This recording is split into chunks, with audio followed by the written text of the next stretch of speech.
You pointed out in your book, Samsung Rising, that the company's innovation peaked from the 90s to the early 2010s, but that it's unclear what kinds of chaos it may face now. Can you explain what you meant by this? So Samsung has a culture of fast following. Samsung does not have a strong history of inventing its own products, but they tend to wait and study the market. And once they see a successful product, they're able to follow the market leader into that industry. So a great example of this would be the iPhone. The iPhone. So first of all, I should just clarify the iPhone, Steve Jobs, he did not invent the smartphone. There were actually smartphones before the iPhone, including smartphones made by Samsung, also by BlackBerry. But Steve Jobs brought together multiple technologies that existed and then popularized the idea of the smartphone. It was really the first convenient smartphone that anybody could use. It was affordable. Anybody could pick it up and play with it and use it. And that was a new thing back then. Samsung at first, and many other companies, not just Samsung, but many technology giants were deeply skeptical of this concept. They had their smartphones in the past. They had failed. That it was not a hot selling product. And they believed that the old flip phones would continue. But once, after the first couple iterations of the iPhone came out, iPhone sales really picked up after about 2 or 3 years. And then Samsung saw this, and at a lightning pace, they zoomed right in. I mean, they just raced in and they said, we are going to compete with Apple and we're going to create a phone called the Galaxy. The Galaxy, at the time, it was the best-selling phone in the world. I mean, Samsung was able to catch right up, was able to meet Apple at its own game, and was able to put out a phone everybody could use all over the world. One of the lesser-known stories of the Samsung Galaxy is that it did become the highest-selling phone in the world by volume. I mean, in America, people were using iPhones because it's Apple, and people just know Apple out here in America. But everywhere else, in Malaysia, in India, in China, in Russia, all like Poland, I mean, like so many other countries, Samsung was absolutely dominant throughout the 2010s. That was the decade when they had crushed Apple in so many different industries. And that's something that people often don't see, sadly. I think that they should give more credit to Samsung for that. This is only one example of a product, in which Samsung has raced to catch up to the market leader and then has overtaken them. There are so many other examples that I could name. But the point of this is that this is what Samsung faces now. It's running into this same challenge. And this is a challenge that Lee Jae-yong is probably thinking about carefully and has to take care of. We've reached the peak of the smartphone. We've reached the end of what's possible with so many different technologies that have been developed over the last 20 years. When was the last time a smartphone actually changed in its design? Like, smartphones have been pretty much the same for 5 years. Other devices, I mean, the displays we use, they haven't changed much. TVs haven't really changed in 10 years. They're essentially the same thing. You turn them on, they work. The picture has certainly been getting better, but most customers don't want to spend those thousands of dollars to get a new TV. They'd rather use their 5-year-old TV these days. Like, why bother buying a new one? So the question is, where does the innovation come from? What is the next disruption? When is it coming? And what is it going to look like? And that's what Samsung is wondering now. When that moment happens, when there is a big product that comes out, I think Samsung will see it, and they're going to probably be the first ones to catch right up. They'll know exactly what to do. They'll know exactly how to put out great hardware, and it could be some AI-based innovation, maybe a new AI-based device that they'll catch up on, and they'll release their own version. We don't know what it's going to be yet, though, but that moment is coming, and I expect it's going to come very soon. Alan Plum, a former head of Rolls-Royce Korea branch, said he was under the impression that Lee Jae-yong was not the right person to manage Samsung after they had a short encounter. So can you tell us more about what happened here and other incidents related to his management capabilities? And would you say that your own assessment on Lee's capabilities has changed now? One of the biggest challenges with understanding Lee Jae-yong is that he's always been extremely secretive. If you were to compare the Samsung Lees to, say, the Hyundai Chung family, the Chungs are active and public. They like to go out.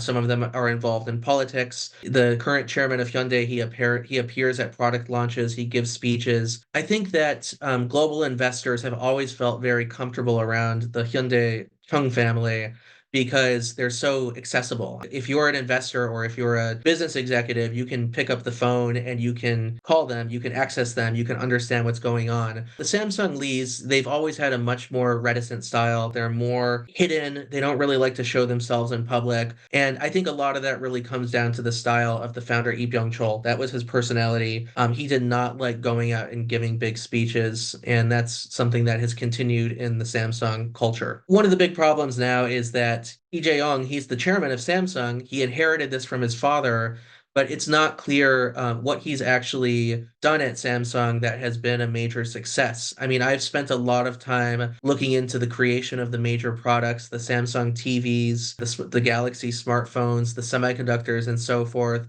And often I can find somebody in Samsung who was responsible for big decisions. Very rarely found that to actually be someone in the Lee family. You know, Lee Kun-hee, the father, just to clarify, so the father, Chairman Lee Kun-hee, he was behind a lot of big decisions, but then this generation now, the third generation, it's not clear what decisions they've actually made. There was a debacle at the turn of the century with Samsung. That was one that I documented well in my book. And that was an online e-commerce company started by Lee Jae-yong, which failed within a year. It was bankrupt. That was something that a lot of executives blamed on him. They felt that he was not paying attention to the business, that he didn't want to take on a role as a serious manager or leader. And so it was difficult to really make decisions in that company. And then in the end, it simply failed. There was the episode with Alan Plum. So he's a banker from England who had been deeply involved in the history of Korea, had worked with various government entities to, help finance projects in Korea, in industrial projects. He met many of the chaebol elite of Korea. I mean, he knew so many people who were deeply involved in this story. He said that he was never impressed by Lee Jae-yong because Lee Jae-yong know the nature of his own businesses. He didn't know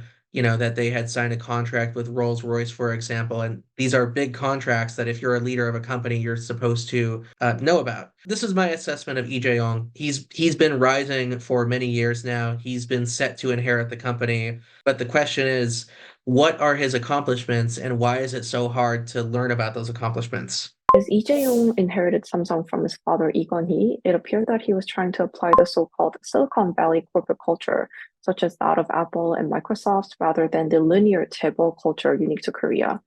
And Samsung hasn't had a control tower since its future strategy office was disbanded in March 2017 after it was revealed that it had links to the presidential corruption scandal. So how do those outside of Korea view Samsung's corporate governance structure in the Lee Jae-yong era? One of the interesting things about Samsung under Lee Jae-yong is that he has tried to create a Silicon Valley style company. He has traveled around the world and he has recruited a number of executives, mostly Korean American executives and Korean European executives who've come out of schools like, Stanford University, MIT, Harvard Business School. I mean, these are some of the top future business leaders coming out of these schools, and he's been keen to bring them into Samsung. The result of this, though, is that it's created a generational gap. There's a huge gap in Samsung, one that I've seen over and over, and it's a gap between the older generation of more traditional chaebol workers. These are people who graduated from a Sky University in Korea typically, and they got a job as an engineer starting out or a factory floor manager, and they rose through the ranks of Samsung over a period of 20 years, which is extremely difficult. They became vice presidents, executive vice presidents. And then there are these overseas executives, many Yopo Korean American executives who were recruited and brought in from the outside and then suddenly became, the chief marketing officer or the executive vice president without having ascended through those hierarchies. And that's created a massive culture clash because the traditional Sky graduates of Korea, they really resent that because they work so hard to get where they are. And it's like, why should this, person who came from Stanford overseas just take my job suddenly? I've been here so long and I've been loyal to Samsung. I've worked so hard for Samsung. This is something that they've had to contend with. It's the breakdown of the old social contract, the breakdown of the old culture. And the question is, well, what comes next? Because you see now in South Korea, there are social issues around, the poverty of elderly people, for example, high suicide rates, all sorts of social, questions over the aging population. How are we going to take care of this aging population? I think a lot of this relates right back to what's happening at the Chable groups at Samsung. And it's a question of how do we transform this culture in a way that's going to help society instead of only allowing for a company to profit for itself. So a lot going on there. I mean, there's so much that's so interesting there, but the culture clash is one that is still a big question mark for Samsung. So despite the efforts mentioned in the previous question, not much has changed and Samsung still follows the Korean chaebol governance structure. Would you say that this system is appropriate for Samsung or does it need a new one? Samsung, it's a very big ship, and it's hard to change the direction of a massive company like that. The traditional chaebol culture, it was very militaristic, very top-down and hierarchical. But the thing that I've discovered over the years is that there was a reason it was like that. The reason it was like that was because that was useful for building the nation quickly. I mean, that's why the miracle on the Han River happened. That's why Park Chung-hee was able to build Korea. He had strong corporations that could drive the industrial project as fast as they could. That doesn't work so much anymore today. But the question is, this company has grown so large and so powerful that how do you change it?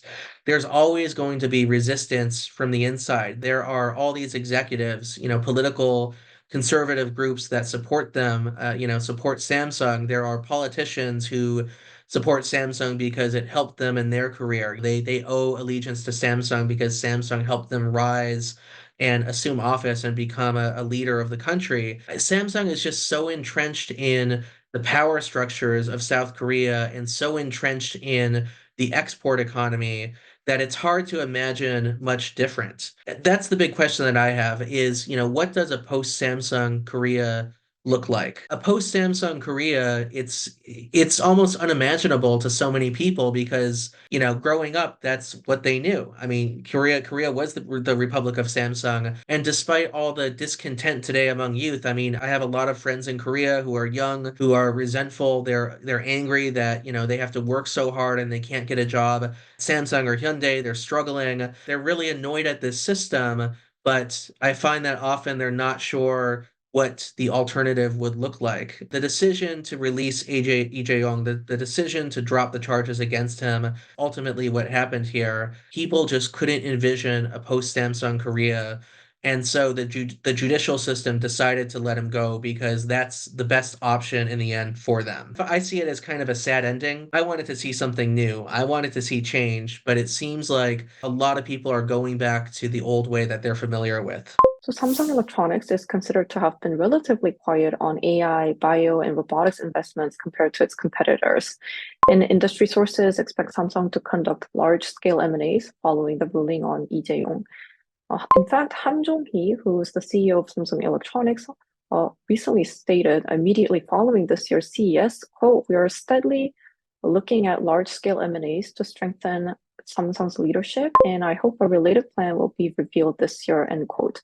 In what areas do you expect Samsung to pursue M&As in? This is actually one of the legacies so far of Lee Jae-yong. He's been big on M&As in the past, and he's overseen M&As involving Harman, which is an audio company. That was one of his major acquisitions, and a number of other companies over the last decade.